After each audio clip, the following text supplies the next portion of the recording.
Hi, I'm Phil Noble with Envision, South Carolina, and we're here in Washington, D.C. at the headquarters of NASA to talk to Columbia's favorite son, Charlie Bolden, the Administrator of NASA. Welcome to Envision. Phil, thanks so very much. It's good to be here. You grew up in Columbia. Grew up in the Waverly section of Columbia, right down the street from C.A. Johnson High School. And that's where you went to school, right? That's where I went to school. In fact, I went to the Triangle. I went to Carver Elementary School, which was right through the woods, the equivalent of about a block, and walked past C.A. Johnson up to the new W.A. Perry Junior High School, where my mother was the librarian, and then came back to C.A. Johnson, where my father was my high school football coach, but also at least once the disciplinarian at the school. Only once. Only once. Well, that's pretty good.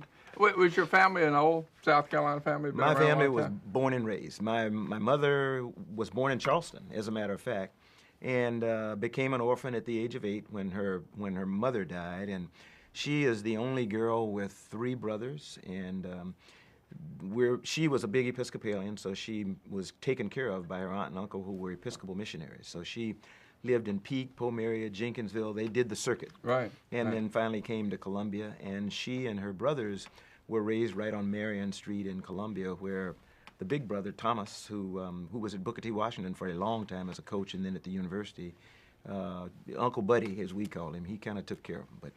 But Charleston, Columbia are all my old stomping ground. And where was your father's family? My dad was right there in Columbia, born and raised there. He lost a brother very early in infancy, and then he had 3 sisters. One sister, Martha, was in Columbia with him. The other 2 sisters, Lily Mae and Fredrine, were in Harlem on 135th Street, so that's where I spent my summers frequently. Oh, so you did it the other way around. You went to Harlem for the summer. We did. Yeah, that would be fun. We'd load up, go down to the farmer's market in Columbia. My dad would, no bags in the trunk. We'd fill up with vegetables and corn, ears of corn, collard greens, okra, and everything. And so we took vegetables north and brought chock full of nuts coffee back from New York. Oh, that's great. Your father and your mother were in education. Was that a tradition in your family? Did you have an education tradition? You know, they were. If I'm not mistaken, they were the first educators in the family, both of them. But the family was all educators. Uncle Buddy was a teacher, like I mentioned before. His wife was a teacher. On my mother's side, many of her siblings were teachers, and the people around her. And then I married Jackie Bolden, who is also from Columbia, Alexis Bolden, and her mom and dad were teachers, and they had gone to Booker T. Washington with my mom and dad. So and I was surrounded by teachers. You were surrounded by teachers. Not a bad environment. Not a bad environment. But and you went to the Naval Academy. Who appointed you? Well, that's a long story. I was actually appointed by Congressman William Dawson from Chicago, Illinois. You probably may remember back. Oh, they wouldn't appoint like not in 1964. when was? Do you know when was the first African American appointed from there? South Carolina? Yeah. I don't know, but it wasn't very long after I went, because the schools were integrated, I think 2 or 3 years later, when young Monteith lady went to the University of South Carolina. But I think probably the first person of color was nominated and appointed from South Carolina, probably in the mid-'70s. So were you the first African American from South Carolina to go to the Naval Academy? I was, yeah. Were you conscious of that? No. You weren't? I wasn't conscious of it. I was unconscious. You know, I was aware of the difficulty of getting in, but it was not one of the things that I dwelled on. My mom and dad had always told me, you know, don't worry about things over which you have no control. Right. Do your best, study really hard, and prepare yourself, and then try to take advantage of every opportunity that comes your way. And I was actually counting on an appointment from Lyndon Johnson as the vice president. Every young man and lady in the United States is eligible for a vice presidential appointment. He can make appointments across the nation. Right. You have to be the son of a Medal of Honor winner or an active duty military person to get a presidential appointment, and Lyndon Johnson was vice president. So I had been writing him for a couple of years about my dream of becoming a midshipman, and because I was pretty sure I wasn't going to get an appointment from South Carolina. And as I mentioned to you in the preliminary, on a dismal November day in 1963, when we got on the bus to go from C.A. Johnson to Charleston to play Burke High School for the state championship. We got word that President Kennedy had been assassinated, and that was, I was doubly devastated. I mean, I could see my dreams of going to the Naval Academy going out the window, because although I had been communicating with Lyndon Johnson and I felt relatively confident, he now was the president, and so. So the rules, they changed the rules on you. But I wrote him a letter anyway, and I said, I never heard from him, but I said, Mr. President, I know you can't appoint me, but we've been talking for a couple of years, and I told you that I wanted you to know who I was, because I was going to need you one day. And about a week later, a Navy chief came in from the recruiting office and knocked on the door and said, hey, understand you're interested in going to the Naval Academy. And then shortly after that, a retired federal judge, Judge Bennett, who was from right here in D.C., had been asked by President Johnson to travel around the United States and find, back then it was only males, but young African-American men who were interested and qualified to go to the three principal service academies. And Judge Bennett came to my school, came to C.A. Johnson and talked to me, and the rest is history. I ended up getting an appointment from Congressman William Dawson of Chicago through the candidate guidance office at the Naval Academy. Fascinating. And when did you first get interested in space? Oh, a long time later. I did not. I'm one of these people who knew about space. I was kind of a science fiction nut, and so I knew what astronauts were and everything. Yeah. But growing up in South Carolina, I never dreamed I could become an astronaut. And the thing that kind of saved me was meeting Ron McNair, and the late great Ron McNair. Ron had grown up in Lake City, about 42 miles from Columbia. Never knew him. And when I was a test pilot, about the middle of my Marine Corps career, Ron had been selected in the first group of Space Shuttle astronauts, came to Pax River along with some of the other Navy pilots who were astronauts, and for a weekend. And we met and talked, and before Ron left, he said, hey, are you going to apply for the space program? I said, not on your life. And he said, why not? I said, Ron, they'd never pick me. And he looked at me like I'm looking at you. He said, that's the dumbest thing I ever heard. He said, how do you know? You know, how do you know if you don't ask? And so he kind of embarrassed me, and because my mom and dad had always told me I could do anything I wanted to do if I was willing to work for it. So I went back and started doing my application. The unfortunate thing was, in the middle of filling out my application, my dad died, and so I went home for his funeral. But the guy for whom I worked, a guy named Bill Griffin, was another Marine test pilot, and Bill finished my application, you know, all the form and stuff, and sent it in for me. And I ended up getting I got selected by the Marine Corps, nominated to NASA, and then invited to go to Houston for an interview with NASA, and I got picked up in the second class of Space Shuttle astronauts. So I stumbled into it. And that's why I tell kids today, study really hard, work hard, you know, don't be afraid of failure, don't give up on yourself, and just keep pressing. I think it's interesting that you and Ron McNair obviously are both black and from South Carolina, and obviously had a sense of bonding about that. Let's talk about race in South Carolina. I mean, were you conscious of South Carolina as being racially different? Oh yeah, no question. From the very beginning? But you may remember we'd made the annual trek. In the summertime, we got in the car and started driving north. Or every once in a while, my mom and dad would let me go by myself, and I'd get on the Silver Meteor. Right. And so, you know, if I went on the train, you got on the Silver Meteor at 8:30 at the train station there in Columbia, and you had to move. When you got to Washington, D.C., you had to move to a different car, a different part of the car. And so I was very much aware of it. And things were really, even though, you know, I was growing up in Harlem in the summertime, and Harlem then was dominantly black, it wasn't all black. Yeah. Not like South Carolina. And there weren't sections of New York like there were sections of South Carolina. I knew places I could not go in South Carolina. I didn't go. You didn't know. And when I went to the Naval Academy, I was really confused, because segregation was still hot and heavy in Maryland. Yeah. There were places we could not go in Annapolis, and but you didn't know what they were, because it wasn't supposed to be segregated. So you would, even as a midshipman, you'd go into some places, and people would look at you strange and say, I'm sorry, I can't serve you here, and then you'd walk out and frosted, Right. ready to choke somebody, but But you never did. No. You never choked My anybody. mom said, my mother was the voice of reason in my family, and she's like my wife today. My wife has swung on my arm since we got married, forever ago, 45 years ago. And she always accused me of having the small man syndrome, that Right. you always want Right. to fight.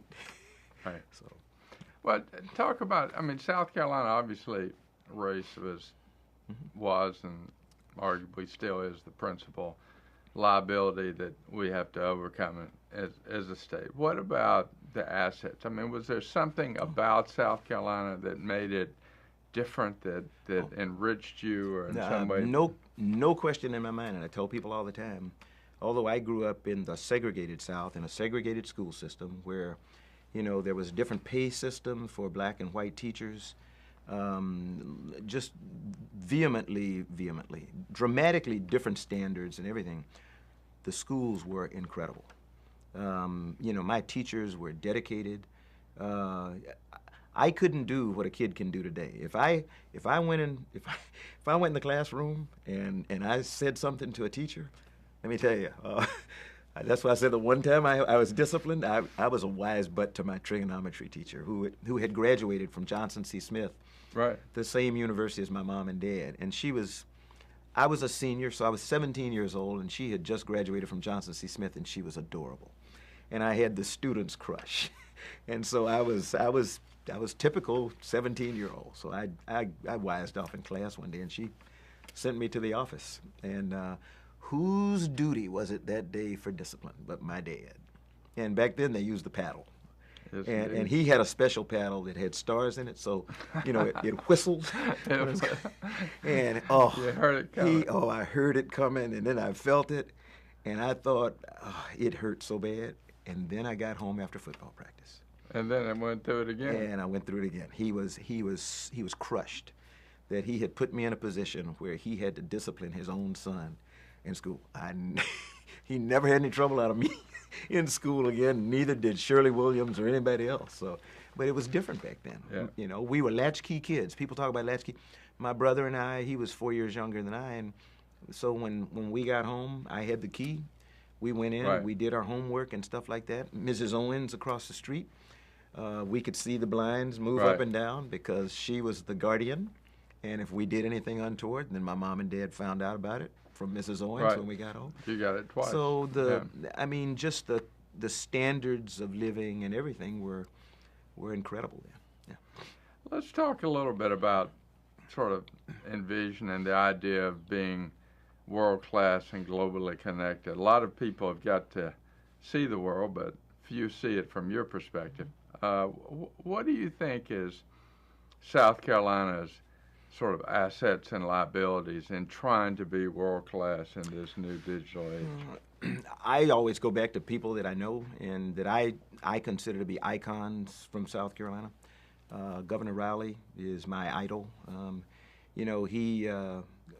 Former Governor Hollins, Senator Hollins. Right. Because we had some difficulties in the family, he became a friend of my mom and dad's, and he and I used to talk all the time, here in D.C. Because I had to go before, when he was still in the Senate and was on the Commerce Right. Committee, I had to go before him once when I was being considered Right. to be the Deputy Administrator at NASA, and he told the story about having been so angry when he found out about how I got to the Naval Academy. Right. And how I didn't get to the Naval Academy from South Carolina. He swore that there would never be another African American qualified who couldn't get an appointment from the state of South Carolina. And he made changes. Governor Riley started the governor's school up Right. in Greenville. And they were people who were really good people who knew the capacity and capabilities of South Carolina. Can't remember which governor it was that actually started the ball rolling with the tech system, tech Right. schools, Midland Tech, Yeah. all of them now all over the state. When you may remember, when I think it was Toyota wanted to come in and open a plant, we didn't have anybody who could do, Right. who knew what metrics was. Our kids were not technologically advanced. Right. And so, the governor said, okay, that's not going to happen again. And that's what we have to see start to happen again down in the state. And we've done it in the past. We've done it under much more stringent and dire circumstances than we are today. So it can be done again. Well, is there some asset of South Carolina that you think we are failing to utilize, failing to leverage? I don't. I'm certain there is. I don't know because I'm not there enough, but I do know that here at NASA, we've tried to establish collaborations with the South Carolina State Museum. Yeah. We recently signed a Space Act agreement with the university for the new Ron McNair Center for Aeronautics Excellence. We've got Boeing down in Charleston now, and we're a partner with Boeing in terms of aviation development and the like. So, we're all doing our part to try to make sure that the state kind of grows and everything. I think the biggest thing is we have to refocus our efforts on education, particularly STEM education. The state has to decide that it wants to seek academic excellence in its students, and that's hard. And I always remember telling people I could close my eyes and I knew when I was crossing the South Carolina-North Carolina line. South Carolina always had the best roads in the country. Lousy schools. North Carolina, worst roads in the country. Incredible schools, incredible public schools when I was growing up. It may be swapped now. Coming out of the university, you know what you all are trying to do. Yeah.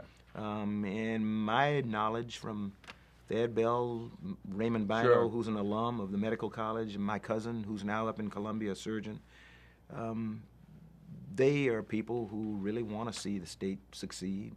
And but education is the key, and we've got to get back to the point where we really push our kids in STEM education, and we support them when they decide they're going to do that. And so you can't knock public education. You can't knock education in general. There's a place for collaboration between private schools, public schools. Here, a lot of places around the country, we use public charter schools with great success, but it takes a lot of work. Assume for the moment that you retire from NASA and you're looking around with your wife and folks say, well, we ought to get together and make Charles Bolden, King Charles of South Carolina, and the folks bring you back and put you on the throne in Charleston and say, okay, what shall we do? What would you do as King of South Carolina? I don't deal in hypotheticals. And you can't resign. You got to be king. No, you can't I don't deal in hypotheticals. Somebody will get a wrong idea. Now I would send my granddaughters back. I've got brilliant granddaughters, and I would love to see one of them go back. But I'm beyond my prime. You're beyond your prime. I'm ready to go fishing whenever I leave here. Well, we got a lot of good fishing places. But I got a lot of work. We have a lot of work to do here. We're hoping to have commercial crew capability here in the United States by 2017. That's really exciting. Trying to make concrete plans and get vehicles ready to go to Mars, which a lot of people a year ago, I think people kind of snickered when we talked about that. I don't think too many people are snickering anymore because they're starting to see real vehicles and real plans and stuff like that. And humans have always dreamed of going to Mars. And just knowing that I'm a part of getting ready to do it. I won't be here when we do it. I'll be alive. I won't be here at NASA headquarters. But I'm gonna be tickle pink in my rocking chair somewhere. Well, assume for the moment that there's some kid in C.A. Brown or elementary school and somewhere in South Carolina says, I want to be the guy. I want to be the one that goes, or girl that goes to the Mars. What do you tell them to do? I tell them, forget it right now as a student. Study really hard. I mean, really focus. Make sure they get a good, solid background in math and science. Try to go to school to become an engineer or a scientist, but that's not absolutely necessary. It's ideal if you want to guarantee that you're going to be one on the spaceship. Pick the military as an alternative. That's the way I did. Let them send you to school, send you to flight school, that kind of stuff. And then once you've got a technical undergraduate background, try to get some grad school in, and then say, okay, now I'm ready, and start writing NASA and putting your application in. If you get a chance and you're doing some research, look for an internship or a co-op opportunity with NASA. We've got 10 centers around the country.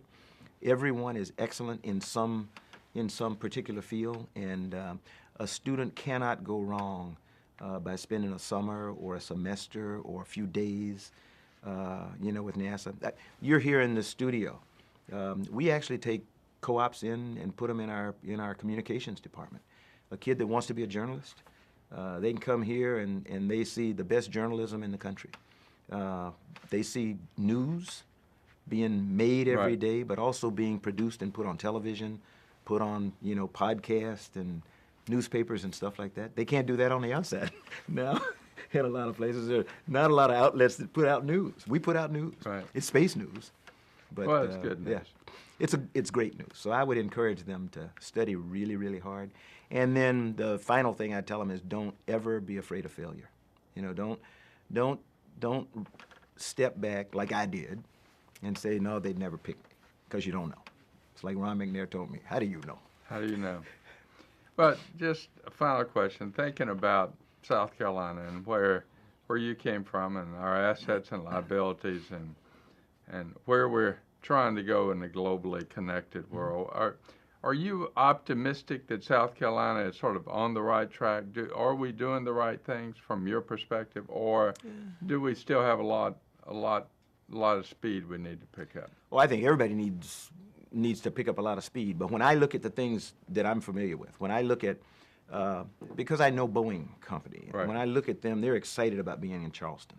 Right. With the 787. When I look at what's going on with the governor's schools, or the South Carolina State Museum now that's really excited about the prospect of opening a facility that's going to be one of a kind in the United States of America, that has a planetarium, an observatory, a large screen theater, and a domed theater. No, that won't exist anywhere else in the United States.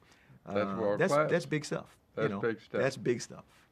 Well, you have to come back and dedicate it and help us find out the next generation of Charles Bolden. I promised them I would do that the last time I was there, and I'm looking forward to it. Great. Thank you. Thank you. Thanks very much. Thanks so much. Envision, South Carolina, world class, globally connected.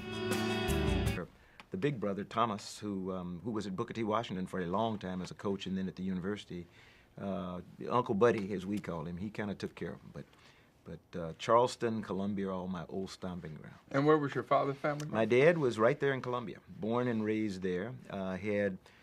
He lost a brother in very early in infancy, and then he had three sisters. One sister, Martha, was in Columbia with him. The other two sisters, Lily Mae and Fredrine, were in Harlem on 135th Street, so that's where I spent my summers frequently.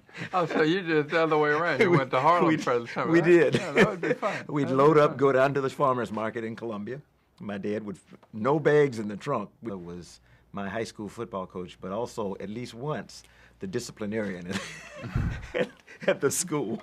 Only once. Only once. Well, that's pretty good.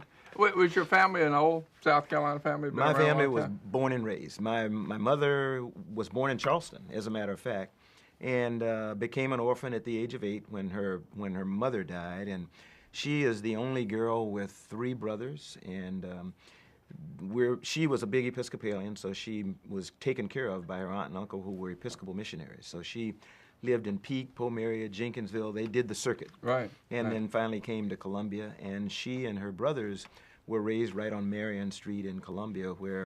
Hi, I'm Phil Noble with Envision, South Carolina, and we're here in Washington, D.C. at the headquarters of NASA to talk to Columbia's favorite son, Charlie Bolden, the Administrator of NASA. Welcome to Envision. Phil, thanks so very much. It's good to be here. You grew up in Columbia. Grew up in the Waverly section of Columbia, right down the street from C.A. Johnson High School.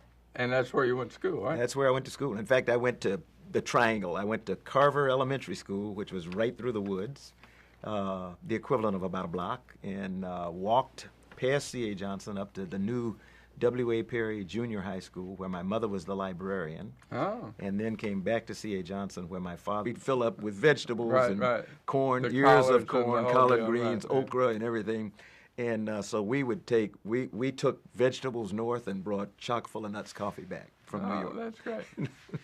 Your father and your mother were in education. Was that a tradition in your family? Did you have an education tradition? They were. If I'm not mistaken, they were the first educators in the family, both of them. but the family was all educators. Uncle Buddy was a teacher, like I mentioned before. His wife was a teacher. On my mother's side, many of her siblings were teachers, and the people around her. And then I married Jackie Bolden, who is also from Columbia, Alexis Bolden, and her mom and dad were teachers, and they had gone to Booker T. Washington with my mom and dad.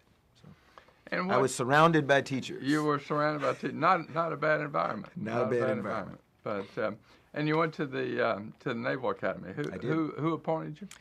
Well, that's a long story. I was actually appointed by Congressman William Dawson from Chicago, Illinois. You probably may remember back. Oh, they wouldn't back appoint in black folks. not in 1964. When was? Do you know when was the first African American appointed from there? South Carolina? Yeah. I don't know, but it wasn't very long after I